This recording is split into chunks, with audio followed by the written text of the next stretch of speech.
ఆకాశవాణి జాతీయ పంచాయతీరాజ్ దినోత్సవం సందర్భంగా ఆంధ్రప్రదేశ్ పంచాయతీరాజ్ శాఖ additional commissioner doctor Manukonda Sudhakar Rao గారితో ప్రత్యేక పరిచయ కార్యక్రమాన్ని వింటారు.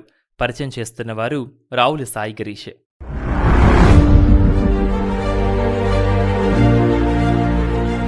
శ్రోతలకు నమస్కారం. ఈనాటి మన ప్రత్యేక పరిచయ కార్యక్రమానికి స్వాగతం. గ్రామీణ భారతదేశ అభివృద్ధికి, ప్రజాస్వామ్య వికాసానికి పంచాయతీరాజ్ వ్యవస్థ ఒక బలమైన ఆధారం. గ్రామ స్థాయిలో ప్రజలకు స్వయం పాలనను అందిస్తూ అభివృద్ధి కార్యక్రమాలను ప్రజల భాగస్వామ్యంతో అమలు చేసే ముఖ్యమైన వ్యవస్థ ఇది. ప్రతి సంవత్సరం ఏప్రిల్ 24వ తారీఖున మనం జాతీయ పంచాయతీరాజ్ దినోత్సవం, గ్రామీణ స్వరాజ్య సాధనలో పంచాయతీల పాత్రను గుర్తు చేసే ముఖ్య సందర్భంగా మనం జరుపుకుంటాం. ఈ నేపథ్యంలో ఈనాటి మన ప్రత్యేక పరిచయ కార్యక్రమంలో ఈరోజు మనం పంచాయతీరాజ్ వ్యవస్థ యొక్క ప్రాముఖ్యత, దీని ద్వారా సాధించిన పురోగతి, అదేవిధంగా పూర్తి సమాచారాన్ని మనకు అందించేందుకు మనతో పాటు ఇప్పుడు ఉన్నారు Andhra Pradesh Panchayati Raj additional commissioner doctor Manukonda Sudhakar Rao గారు. సార్తో మనం మాట్లాడి పూర్తి సమాచారాన్ని విందాం. సార్ నమస్కారం. సార్ నమస్కారం గిరీష్ గారు. సార్, కార్యక్రమంలో ముందుగా మన ఆకాశవాణి శ్రోతలకు ఈ జాతీయ పంచాయతీరాజ్ దినోత్సవానికి సంబంధించిన ప్రాముఖ్యతను వివరిస్తారా? తప్పనిసరిగా మనకు పంచాయతీరాజ్ వ్యవస్థ కొత్త ఏమి కాదు. 1992లో రాజ్యాంగ సవరణ చేపట్టినప్పటికంటే ముందే మన రాష్ట్రంలో పంచాయతీరాజ్ వ్యవస్థ ఉన్నది. ఆ పంచాయతీరాజ్ వ్యవస్థ పనిచేస్తూనే ఉన్నది. దాదాపుగా 1920 ప్రాంతం నుంచి కూడా మనకు పంచాయతీలను ఏర్పాటు చేసుకుని నిర్వహించుకున్న అనుభవం తెలుగు ప్రజలకు ఉంది. ఉమ్మడి మద్రాసు రాష్ట్రంలో ఉండేది, అది కొనసాగింది. తర్వాత ఆంధ్రప్రదేశ్ 1956లో మనం ఏర్పడిన తర్వాత కూడా 56లో ఏర్పడిన తర్వాత కూడా మనం పంచాయతీరాజ్ వ్యవస్థను కొనసాగించుకుంటూనే ఉన్నాం, కొత్త చట్టం పెట్టుకొని. ఆ చట్టం తర్వాత రాజ్యాంగ సవరణ జరిగింది 1992లో.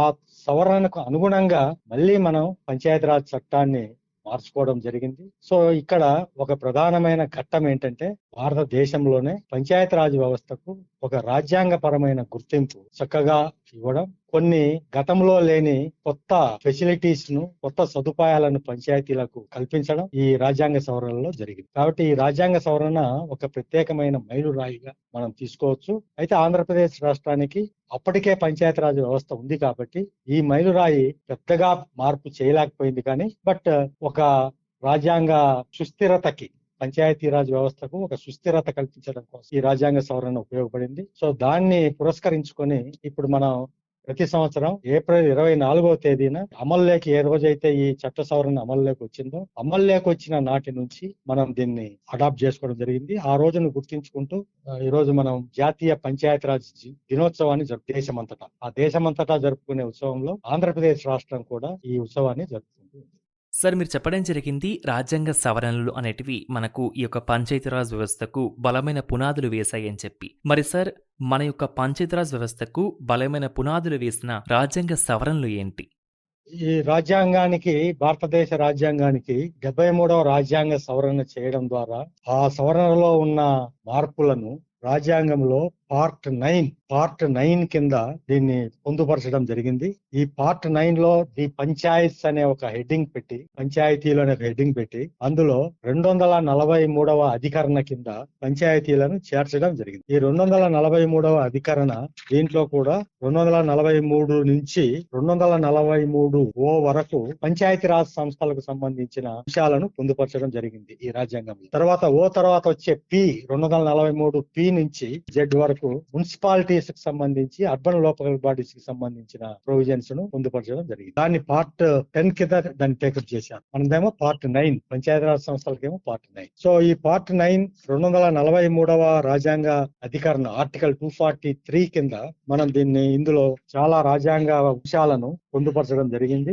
సవరణ ద్వారా, 73వ రాజ్యాంగ సవరణ ద్వారా. ఈ అంశాలు పంచాయతీలకు ఒక సుస్థిరమైన, ఒక పర్మనెన్స్, శాశ్వతత్వాన్ని కలుగు చేశాయి. ఈ శాశ్వతత్వం అంటే పంచాయతీరాజ్ సంస్థలు మాకు కావాలనా వద్దా అనే చర్చ ఇక మీదట ఉండకూడదని, పంచాయతీరాజ్ సంస్థలు ఖచ్చితంగా ఉండాలి, వాటను డిస్పెన్స్ చేయడం అంటే రద్దు చేసే అవకాశం లేకుండా రాజ్యాంగం అన్ని రాష్ట్రాల్లో కూడా పంచాయతీరాజ్ సంస్థలకు ఇది కల్పించింది. దాన్ని మనం ఉపయోగించుకుంటున్నాం. కాకపోతే మన రాష్ట్రంలో కూడా పంచాయతీరాజ్ గట్టి పునాదులే ఉన్నాయి కాబట్టి మనం వాటిని డిస్పెన్స్ చేయాలనే ఆలోచనలు మనకి ఏ రోజు లేవు మన రాష్ట్రంలో. అలాంటి ఆలోచనలు ఉండే రాష్ట్రాలు వేరే ఏవైనా ఉంటే వాటికి అడ్డుకట్ట వేయడానికి ఈ రాజ్యాంగ సవరణ బాగా ఉపయోగపడుతుంది. అయితే ఈ రాజ్యాంగ సవరణలో కొన్ని విధి విధానాలను దేశవ్యాప్తంగా అందరికీ కూడా సమానంగా ఉండే విధంగా కొన్ని అంశాలను పొందుపరచడం జరిగింది. ఆ అంశాలతో అన్ని రాష్ట్రాలు ఆయా పంచాయతీరాజ్ చట్టాలను కొత్తగా ఏర్పాటు చేసుకున్న వాళ్ళు కొంతమంది ఉన్నారు. అప్పటికే చట్టాలు ఉండే వాళ్ళు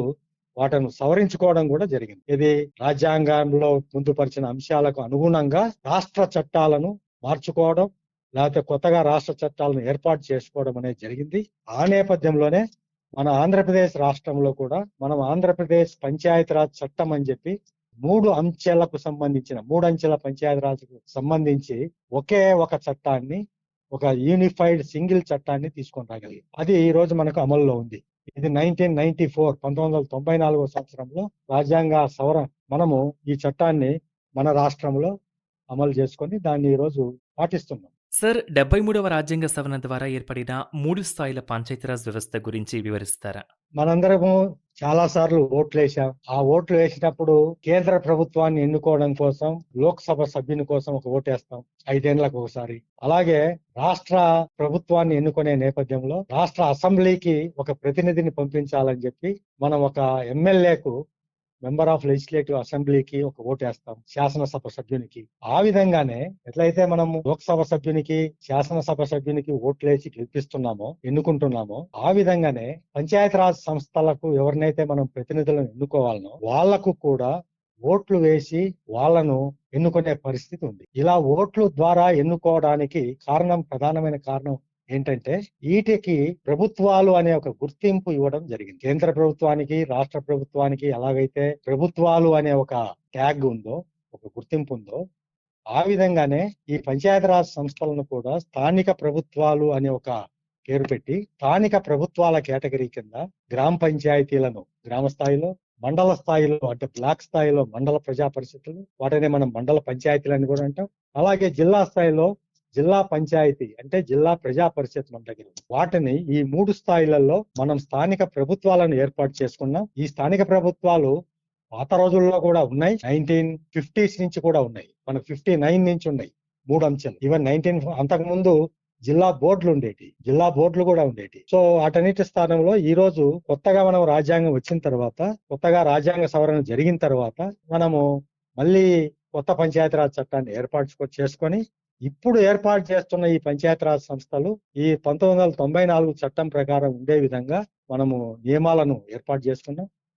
ఏర్పాటు చేసుకున్న నియమాల ప్రకారం ఈ రోజు ఈ పంచాయతీరాజ్ సంస్థలలో స్థానిక ప్రభుత్వాలుగా ఇవి పరిపాలన చేస్తున్నాయి. ఒక ప్రభుత్వం కావాలి అన్నప్పుడు ఆ ప్రభుత్వంలో ఖచ్చితంగా ఎన్నుకోబడిన సభ్యులు ఉంటారు, ప్రజాప్రతినిధులు ఉంటారు. అలా ఎన్నుకోబడిన ప్రజాప్రతినిధులు మన 3 అంచెల పంచాయతీరాజ్ వ్యవస్థలో ఉన్నారు. అక్కడ లోక్సభ సభ్యుడు, శాసనసభ్యుడు ఏ విధంగా ఉన్నారో గ్రామ పంచాయతీలో సర్పంచ్, వార్డు మెంబర్లు ఉన్నారు. అలాగే మండల పరిషత్తులో కూడా మండల అధ్యక్షులు మరియు మండల పరిషత్ టెరిటోరియల్ కాన్స్టిట్యుయెన్సీ సభ్యులు. అలాగే జిల్లా పరిషత్తులో కూడా జిల్లా పరిషత్ చైర్పర్సన్ మరియు అక్కడ జిల్లా పరిషత్ టెరిటోరియల్ కాన్స్టిట్యుయెన్సీ సభ్యులు. ఈ విధంగా ఈ ప్రజా ప్రతినిధులను ప్రజలు ప్రత్యక్ష పద్ధతిలో కొంతమందిని పరోక్ష పద్ధతిలో ఎన్నుకోవడం ద్వారా ఈ పంచాయతీరాజ్ సంస్థలను మనం రాష్ట్రంలో ఏర్పాటు చేసుకుని నిర్వహిస్తున్నాం. ఇది మనం 1994 నుంచి కొత్త చట్టం ప్రకారం చేస్తున్నాం. గతంలో కూడా పాత చట్టాల ప్రకారం కొన్ని చేశాం. అది కంటిన్యూగా నడుస్తుంది. ఇప్పుడు ఈ రోజుకు అమల్లో ఉంది. సార్, గ్రామీణ స్థాయిలో ప్రజలకు ప్రభుత్వ సేవలు సమర్థవంతంగా అందించడంలో పంచాయతీల పాత్ర ఎలా ఉందంటారు? ఎప్పుడైతే ఒక ప్రభుత్వం అని అంటున్నామో ప్రభుత్వాలకు కొన్ని అధికారాలు ఉంటాయి, కొన్ని విధులు ఉంటాయి, కొన్ని బాధ్యతలు ఉంటాయి. సో ఈ అధికారాలు, విధులు, బాధ్యతలు అన్ని కూడా ఆ ప్రభుత్వానికి ఎటువంటి అధికారాలు ఉండాలి, ఎటువంటి విధులు నిర్వర్తించాలి, ఎటువంటి బాధ్యతలు తీసుకోవాలి అనే దానికి కొంత నిర్దేశత్వం జరుగుతుంది. దానికి మూలాలు మనం అనుకుంటున్న ఈ రాజ్యాంగ సవరణలో వచ్చేసాయి. దాని మూలాలు రాజ్యాంగ సవరణ ఎప్పుడైతే 92లో జరిగిందో ఆర్టికల్ 243ని మనం చెప్పుకుంటున్నామో, ఆర్టికల్ 243లో ఈ అంశాల మీద మనం ఇప్పుడు మాట్లాడుకున్న అధికారాలు, విధులు, బాధ్యతలు వీటికి సంబంధించి నా అంశాల మీద కొంత స్పష్టత ఇవ్వడం జరిగింది, కొంత నిర్దేశత్వం జరిగింది, అది చేయడం జరిగింది. కొన్ని అంశాలను ఏం చెప్తున్నారంటే, పంచాయతీరాజ్ సంస్థలు పంచాయతీ స్థానిక ప్రభుత్వాలుగా అవి ఎటువంటి విధులు బాధ్యతలు నిర్వర్తించాలనేది ఆర్టికల్ 243లోనే 243Gలో చెప్పడం జరిగింది. 243Gలో ఏం చెప్పారంటే, ఆ రాష్ట్ర అసెంబ్లీ, ఆ రాష్ట్ర శాసన మండలి ఉంటే వాళ్ళు కూడా, ఆ రాష్ట్ర శాసనసభ ఆ రాష్ట్రంలో ఉండే పంచాయతీరాజ్ సంస్థలకు ఎటువంటి అధికారాలు ఇవ్వాలనో, ఎటువంటి బాధ్యతలు ఇవ్వాలనో, ఎటువంటి అథారిటీని ఇవ్వాలనో ఆ రాష్ట్ర అసెంబ్లీకే ఆ అధికారాన్ని కట్టబెడుతూ ఈ రాజ్యాంగ సవరణ అనేది చేయడం జరిగింది. పార్లమెంట్ చేసిన ఈ రాజ్యాంగ సవరణ ద్వారా ఈ రోజు రాష్ట్ర అసెంబ్లీకి అధికారం దొరికింది. పంచాయతీరాజ్ సంస్థలకి ఎటువంటి అధికారాలు ఇవ్వాలి, ఎటువంటి బాధ్యతలు ఇవ్వాలి, ఎటువంటి చేయాలని. సో దాని ప్రకారం మన ఆంధ్రప్రదేశ్ పంచాయతీరాజ్ చట్టంలో మనం కొన్ని అధికారాలను, విధులను, బాధ్యతలను మన పంచాయతీరాజ్ సంస్థలకు అప్పచెప్పడం జరిగింది. అయితే ఈ అధికారాలు, విధులు, బాధ్యతలని మనం మాట్లాడుకునే టైంలో మనం గుర్తించాల్సిన ఒక ముఖ్యమైన అంశం ఉంది. ఎటువంటి అధికారాలు ఎటువంటి ప్రభుత్వాలకు ఇవ్వాలి, ఏ ప్రభుత్వానికి ఎటువంటి అధికారాలు ఇవ్వాలి అని నిర్ణయం చేసేదానికి ఒక సిద్ధాంతం అనేది ఉంది. ఇప్పుడే కాదు, ఇది చాలా పాత రోజుల నుంచి, పురాతనమైన రోజుల నుంచి ఉన్న సిద్ధాంతం. ఇది ఈవెన్ బ్రిటిష్ కాలం నాడు కూడా ఈ సిద్ధాంతం ఉంది. ఆ సిద్ధాంతం పేరే ప్రిన్సిపల్ ఆఫ్ సబ్సిడియారిటీ అంటాం. దీన్ని తెలుగులో అనుబంధ సూత్రం అని చెప్పి కొంతమంది అంటున్నారు. అలా కాకుండా స్థానిక నిర్ణయాధికార సూత్రం అని కూడా అంటున్నాం. ఇది ప్రిన్సిపల్ ఆఫ్ సబ్సిడియారిటీ. ఈ సూత్రం ఏం చెప్తుంది అంటే, ఈ రకరకాల స్థాయిల్లో ఉన్న ప్రభుత్వాలు, కేంద్ర స్థాయిలో ఉండొచ్చు, రాష్ట్ర స్థాయిలో ఉండొచ్చు, స్థానికంగా జిల్లా స్థాయిలో ఉండొచ్చు, మండలం స్థాయిలో ఉండొచ్చు, లేదా గ్రామ స్థాయిలో ఉండొచ్చు. గ్రామ స్థాయిలో ఉన్న పంచాయతీ కానీ, మండల స్థాయిలో ఉన్న మండల ప్రజా పరిషత్ కానీ, జిల్లా స్థాయిలో ఉన్న జిల్లా ప్రజా పరిషత్ కానీ, రాష్ట్ర స్థాయిలో ఉన్న అసెంబ్లీ కానీ, అసెంబ్లీ మరియు రాష్ట్ర ప్రభుత్వం కానీ, అలాగే కేంద్ర స్థాయిలో ఉన్న కేంద్ర ప్రభుత్వం కానీ ఎటువంటి విధులు, ఎటువంటి బాధ్యతలు, ఎటువంటి పనులు చేయాలి అని అనేదానికి ఈ ప్రిన్సిపల్ ఆఫ్ సబ్సిడియారిటీ పూర్తిగా వర్తిస్తుంది. ఈ సిద్ధాంతం ప్రకారమే ఈ విధులను ఎవరికి ఏమి ఇవ్వాలనేది నిర్ణయించడం జరుగుతుంది. ఈ సిద్ధాంతం ఏం చెప్తుందంటే, a tier of government, a level of government కి ఆ పని చేయడం అనుకూలమో ఆ టైర్ ఆఫ్ గవర్నమెంట్ మాత్రమే ఆ పని చేయాలి. అంతేకాని దాని పైన ఉన్న ప్రభుత్వానికి నేను తీసుకుంటాను ఆ పని అని చెప్పి అంటే అది తప్పు అవుతుంది. ఎందుకంటే ఆ పై ప్రభుత్వానికి ఈ పని చేయడం కన్వీనియంట్ కాదు, అది ప్రజలకు నష్టం చేస్తుంది, ప్రజలకు సౌకర్యవంతంగా ఉండదు అటువంటి పరిపాలన. కాబట్టి ఏ స్థాయిలో ఎటువంటి పనులు చేయాలి అనే దాన్ని నిర్ధారించడం కోసం మనకు కేంద్ర రాష్ట్ర ప్రభుత్వాలకు ఒక సబ్జెక్ట్స్ అలొకేషన్ జరిగినాయి. ఉదాహరణకి రక్షణ తీసుకోండి. రక్షణ అనేది దేశపరమైన అంశం, దేశానికి సంబంధించిన అంశం. ఈ రక్షణను కేంద్ర ప్రభుత్వమే చే విధంగా మనం రాజ్యాంగంలో పొందుపరుచుకున్నాం. అట్లాగే హోం, అంతర్గత వ్యవహారాలను నిర్వహించడానికి కేంద్ర ప్రభుత్వంలో ఒక హోం మినిస్ట్రీ ఉంది. అలాగే హోం అనేది రాష్ట్ర ప్రభుత్వాలు కూడా హోం శాఖను నిర్వహించు. అలాగే ఏ సబ్జెక్టు ఎవరు నిర్వహించాలి అనే దానికోసం ఆ విధంగా కొన్నేమో కేంద్ర ప్రభుత్వం నిర్వహిస్తుంది, కొన్ని రాష్ట్ర ప్రభుత్వాలు ప్రత్యేకంగా నిర్వహిస్తాయి. వాటిల్లో కేంద్ర ప్రభుత్వం జోక్యం చేసుకోదు. కొన్ని అంశాలు మాత్రం కేంద్రము రాష్ట్రము ఇద్దరు కలిసి చేసుకునే విధంగా ఒక కాంకరెంట్ లిస్ట్ కూడా పెట్టుకున్నాం. అందుకనే సెంట్రల్ లిస్ట్ ఆఫ్ సబ్జెక్ట్స్ ఉన్నాయి, స్టేట్ లిస్ట్ ఆఫ్ సబ్జెక్ట్స్ ఉన్నాయి, కంకరెంట్ లిస్ట్ ఆఫ్ సబ్జెక్ట్స్ ఉన్నాయి. వీటిల్లో స్థానిక ప్రభుత్వాలు అనేది ఒక స్టేట్ సబ్జెక్ట్ కింద చేర్చడం జరిగింది, ఒక రాష్ట్రపరమైన అంశం. ఈ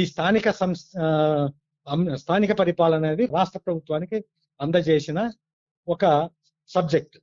రాష్ట్ర ప్రభుత్వం కూడా ఈ స్థానిక పరిపాలనను ఏ విధంగా చేయాలనేది ఈ రోజు రాజ్యాంగం చెప్పింది. 73వ అధికరణ ద్వారా 243 ఆర్టికల్లో చెప్పింది కూడా ఇదే. నీ స్థానిక పరిపాలన నువ్వు చేయాలంటే ఆ లోకల్ గవర్నెన్స్ అనేది ఈ ఆర్టికల్ 243 ప్రకారం మీ రాష్ట్ర ప్రభుత్వం ఒక చట్టం తయారు చేసుకొని ఆ చట్టంలో మీరు ఈ అంశాలన్నిటిని పొందుపరుచుకొని మీ పంచాయతీరాజ్ సంస్థలకు, అలాగే అర్బన్ ఏరియాలో అయితే మున్సిపాలిటీలకు మీరు విధులు, అధికారాలు, బాధ్యతలు ఇవ్వండి అని చెప్పి మనం చట్టాలు చేసుకోవడం జరిగింది. దాని ప్రకారమే మనం ఈ రోజు వీళ్ళందరికీ సేవలు అందించే ఎటువంటి సేవలు ఏ ప్రభుత్వం అందించాలి అనే దాని మీద చేస్తాం. ఇక్కడ బాగా గుర్తించాల్సిన అంశం, స్థానిక ప్రభుత్వాలు ఎటువంటి పనులు చేయగలవు అంటే, ఆ స్థానికంగా ప్రతిరోజు ఏదైతే పని చేయాలో, ప్రతిరోజు ప్రతి కుటుంబానికి ఎటువంటి లబ్ధి దొరకాలి, ఎటువంటి సేవ అందాలనో, ప్రతి కుటుంబానికి ఎటువంటి సేవలు అందాలనో అలాంటి సేవలకు ఫ్రీక్వెన్సీ ఆఫ్ సర్వీస్ డెలివరీ చాలా ఎక్కువ ఉంటుంది. మీరు ఉదాహరణకు వాటర్ ఇవ్వాలి, తాగే నీళ్లను ప్రతి కుటుంబానికి సప్లై చేయాలి. ఇది ప్రతిరోజు ప్రతి కుటుంబానికి నీళ్లు సప్లై చేయాలి, లేకపోతే ఆ కుటుంబాలు ఇబ్బంది పడతాయి. ఇది ఎప్పుడో నేను నీళ్లు ఇస్తానని చెప్పి నెలకు ఒక రోజో వారానికి ఒక రోజో నీళ్ల సరఫరా చేస్తానంటే అది తీవ్రమైన అసౌకర్యం ఉంటుంది ప్రజలకి. కాబట్టి ఏది ప్రజలకు సౌకర్యం, ప్రతిరోజు ప్రతి కుటుంబానికి మంచి నీళ్లు అందించడం అనేది అది ఒక సౌకర్యం, అదే కన్వీనియంట్. సో ఈ పని చేయడం అనేది, మంచి నీళ్ల సరఫరా కుటుంబాలకు ఇవ్వడం అనేది, ఇది ఎక్కడో కూర్చున్న కేంద్రంలో కూర్చున్న కేంద్ర ప్రభుత్వం చేయలేదు, రాష్ట్ర హెడ్ క్వార్టర్ లో కూర్చున్న రాష్ట్ర ప్రభుత్వం కూడా చేయలేదు, జిల్లాలో కూర్చున్న జిల్లా ప్రభుత్వం కూడా చేయలేదు. గ్రామ స్థాయిలో ఉన్న ఆ గ్రామ పంచాయతీ మాత్రమే చేయగలదు. ఎందుకంటే ప్రతి కుటుంబానికి ప్రతి బజార్లో ప్రతిరోజు నీళ్లు అందించే బాధ్యత చాలా సూపర్విజన్ కావాలి. అక్కడ స్థానికంగా దాన్ని పర్యవేక్షిస్తేనే, రోజు దాన్ని నిర్వహిస్తేనే ఆ స్కీమ్ను అది సాధ్యమవుతుంది. ఇలాంటి పని లోకల్ కన్వీనియన్స్ ప్రకారం చేయడం అనేది లోకల్ గ్రామ పంచాయతీకి మాత్రమే ఉపయోగపడుతుంది. కాబట్టి ఈ విధంగా ఒక మ్యాపింగ్ చేసి, దీన్ని యాక్టివిటీ మ్యాపింగ్ అంటే, ఏ పనులు ఎవరికి సౌకర్యం. అట్లాగే పారిశుద్ధ్యం కూడా మనం ప్రతి కుటుంబంలో పారిశుద్ధ్యం చేయాలి, లేకపోతే అక్కడ జబ్బులు వచ్చే అవకాశాలు ఉన్నాయి, అక్కడ ఆరోగ్యం వికటించే అవకాశాలు ఉన్నాయి, అక్కడ ప్రజారోగ్యం దెబ్బతినే పరిస్థితి ఉంది. సో వాటర్, శానిటేషన్ లాంటి కీలకమైన మౌలిక అంశాలలో అధికారాలు, బాధ్యతలు లోకల్ గ్రామ పంచాయతీ నిర్వహించడం అనేది సబబు. కాబట్టే లోకల్ గ్రామ పంచాయతీకి ఈ అధికారాలను మనం చట్టం ద్వారా, ఆంధ్రప్రదేశ్ పంచాయతీరాజ్ చట్టం ద్వారా కేంద్రం నిర్దేశించిన ఆర్టికల్ 243 ప్రకారం మన రాష్ట్ర అసెంబ్లీ, మన రాష్ట్రంలో ఉండే గ్రామ పంచాయతీలకు ఈ అధికారాలను ఇచ్చింది. వాటర్, శానిటేషన్, స్ట్రీట్ లైటింగ్, రోజు లైట్లు వేయాలి, ఆపాలి, ఎక్కడ వెళ్ళకపోతే దాన్ని రిప్లేస్ చేయాలి. అట్లాగే రోడ్స్, పంచాయతీలో ఉండే రోడ్స్ ఎప్పటికప్పుడు మరమ్మతులు చేస్తున్నారు, రోడ్ల నిర్వహణ ఏ రోజుకి ఆ రోజు చేస్తున్నారు. సో ఈ విధంగా కీలకమైన మౌలిక అంశాలు, వాటర్, శానిటేషన్, మంచినీళ్లు, పారిశుద్ధ్యం, వీధి దీపాలు వెలిగించడం, రోడ్ల నిర్వహణ, సో ఇట్లాంటి ముఖ్యమైన అంశాలు అక్కడ లోకల్ స్థానికంగా చేసేవి. ఇవి లోకల్ గ్రామ పంచాయతీకే సాధ్యమవుతాయి. కాబట్టి రాష్ట్ర ప్రభుత్వాలు ఆ విషయాలలో పంచాయతీలకు అధికారాలు అప్పచెప్పడం జరిగింది. అయితే దానికి తగిన విధంగా విధులతో పాటు నిధులు కూడా సమకూర్చాలి. నిధులు సమకూర్చే పనులు కూడా రాష్ట్ర ప్రభుత్వాలు చేస్తున్నాయి. కేంద్రం కూడా కొంత నిధులు ఇస్తుంది, అంటే ఫైనాన్స్ కమిషన్ పద్ధతి ప్రకారం నిధులు కూడా వస్తున్నాయి. వాటి గురించి కూడా మనం మాట్లాడుకోవచ్చు. సో అందుకని ఈ ప్రభుత్వం ఇచ్చే సేవలు ఈ ప్రిన్సిపల్ ఆఫ్ సబ్సిడియారిటీ ప్రకారం గ్రామ పంచాయతీలు ఇస్తున్నాయి. ఆ విధంగానే మండలాలకు కూడా కొన్ని పనులు ఉన్నాయి. మండల ప్రజా పరిషత్తులు, అవి కొన్ని హ్యాండ్ పంప్స్ ఉన్నాయి, బోర్వెల్స్, హ్యాండ్ బోర్స్ ఏ గ్రామ పంచాయతీకి ఆ గ్రామ పంచాయతీ చేసుకోవచ్చేమో కానీ, బట్ వాటికి రిపేర్స్ వస్తే ఆ రిపేర్స్ ను సకాలంలో అందజేయాలన్నప్పుడు హ్యాండ్ బోర్ మండలం అనేది ఒక కన్వీనియంట్ యూనిట్ అవుతుంది. అందుకనే మన గ్రామాల్లో ఉండే హ్యాండ్ బోర్స్, మనం నీళ్లు పట్టుకునే హ్యాండ్ బోర్స్ ఏవైతే ఉన్నాయో వీధులలో ఉండేటివి, అవన్నీ కూడా మండల పరిషత్ యొక్క ఆధ్వర్యంలో నడుస్తాయి. అట్లాగే రోడ్ల విషయంలో ఒక గ్రామం నుంచి ఇంకో గ్రామానికి రోడ్డు వేయాలంటే అది స్థానిక గ్రామ పంచాయతీకి అనుకూలం కాదు, 2 గ్రామాల మధ్య ఉంది. కాబట్టి అది ఒక మండల ప్రజా పరిషత్కే కన్వీనియంట్. కాబట్టి అలాంటి పని మండల ప్రజా పరిషత్, వాటిని లింక్ రోడ్స్ అంటాం.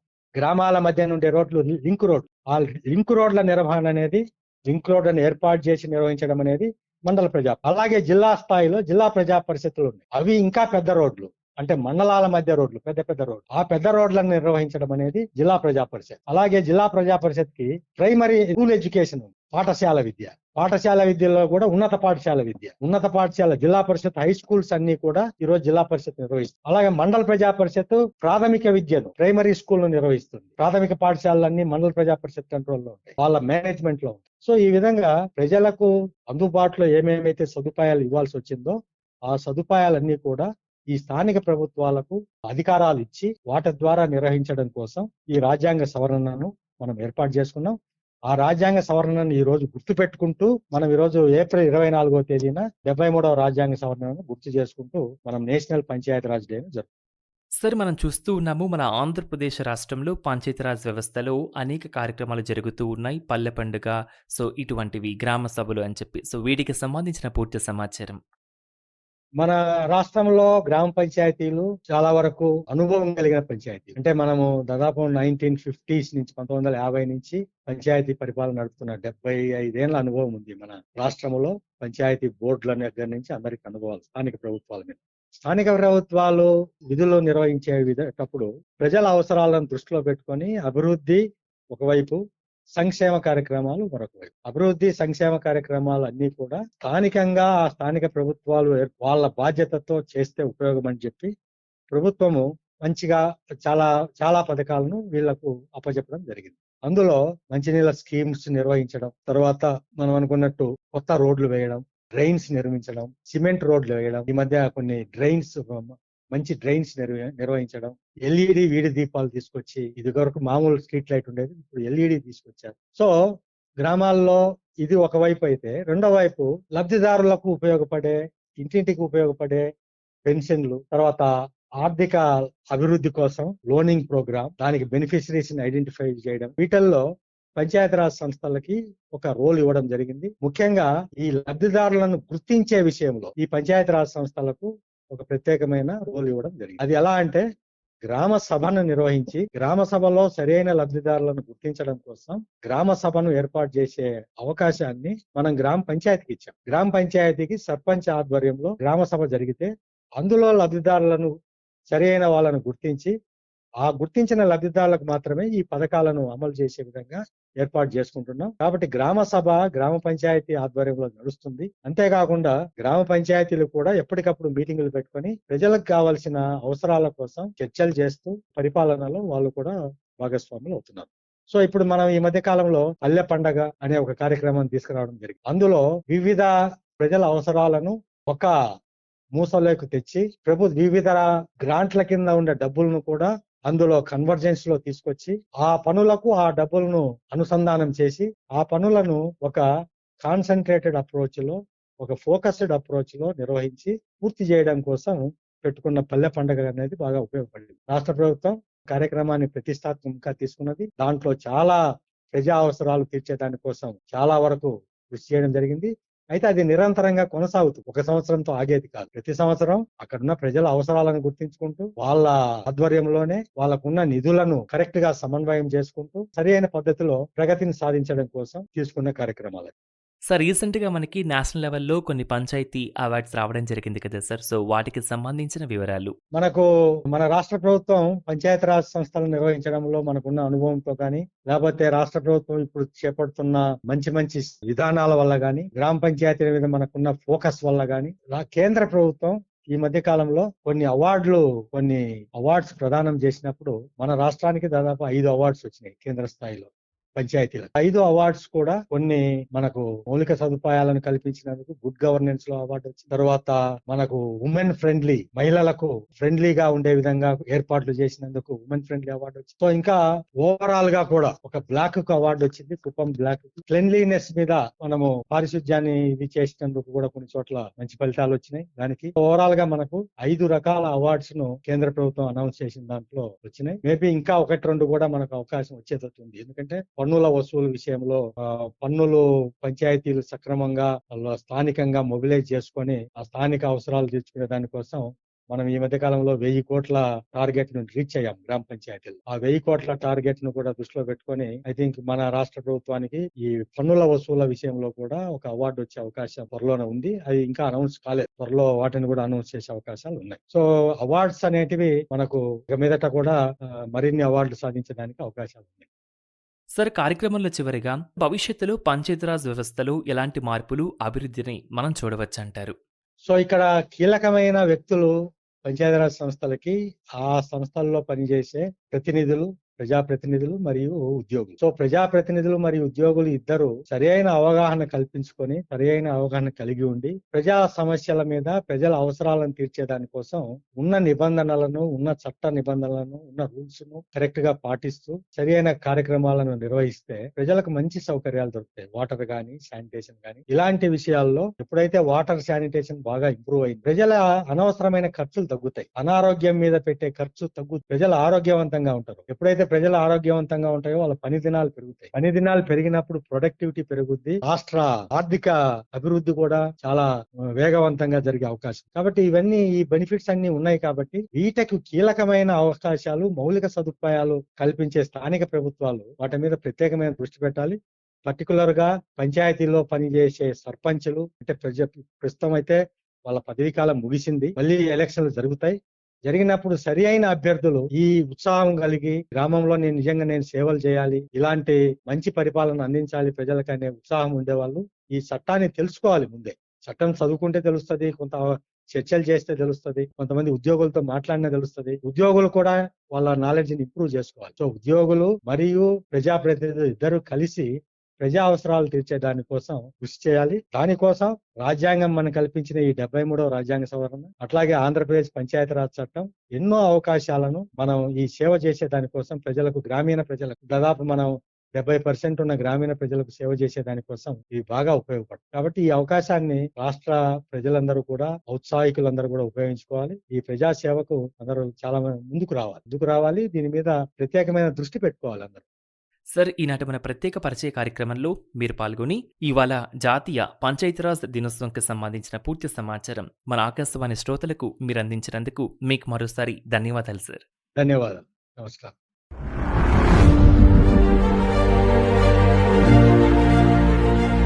ఇంతవరకు జాతీయ పంచాయతీరాజ్ దినోత్సవం సందర్భంగా ఆంధ్రప్రదేశ్ పంచాయతీరాజ్ శాఖ additional commissioner doctor Manukonda Sudhakar Rao గారితో ప్రత్యేక పరిచయ కార్యక్రమాన్ని విన్నారు. పరిచయం చేసిన వారు రావుల సాయి గిరీష్. ఈ కార్యక్రమాన్ని మీరు మరలా వినాలనుకుంటే ఆకాశవాణి విజయవాడ ప్రాంతీయ వార్తా విభాగం యూట్యూబ్ ఛానల్ ఆకాశవాణి న్యూస్ విజయవాడలో వీక్షించగలరు. ఈ కార్యక్రమం ప్రాంతీయ వార్తా విభాగం ఆకాశవాణి విజయవాడ కేంద్ర సమర్పణ.